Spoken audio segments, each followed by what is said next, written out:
Magandang umaga po mga kasaging natin dyan, oh. Bali ngayon ay kagaling ko lang sa labas. Nagpapawis lang para mawala yung taba-taba sa katawan.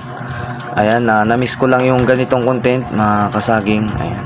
Una sa lahat, shoutout Meta. Ano ba nangyari sa Facebook page ko? Mukhang ang dami ko na mga ano sa'yo.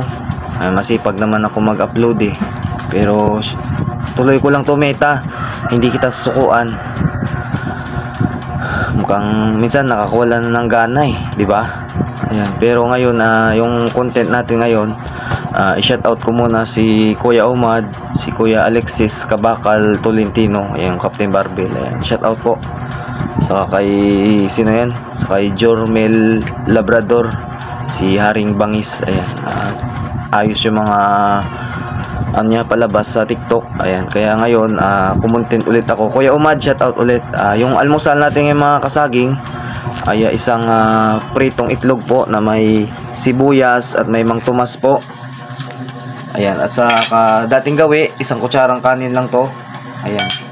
At dito ay buto-buto ng manok at saka papaya, daw ng sili, malunggay. At may sabaw po yan, may kunting sibuyas, bawang, saka may luya din po. At ito rin po yung Gatorade. Maliban sa tubig ay paminsan-minsan lang natin ito iinumin. At saka ito rin po aking prutas. Wala tayong saging ngayon, ang banaba o sa Aklan po at sa Ilonggo, banabana po. Ayan, grabe yung sustansya at benepisyo nito sa ating katawan, sa kalusugan. At meron tayong mangga na native at saka pipino. Ito po. Yan na yung almusal natin ngayon mga kasaging. At syempre, hindi pa dyan nagtatapos. Meron po akong, saan na yun? Syempre, hindi makompleto yung almusal natin. So, may mga sabaw. Saglit lang mga kasaging. Hanapin lang natin yung ano dito. Yung paminta. Ito na po mga kasaging.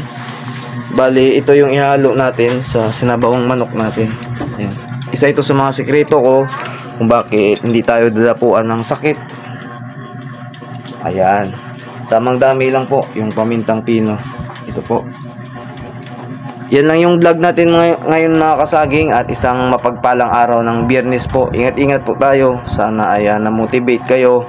Nagkaroon kayo ng kaalaman sa kalusugan. At higit sa lahat, may isang basong tubig tayo. Yan, shout out mga kasaging at ingat-ingat po kayo.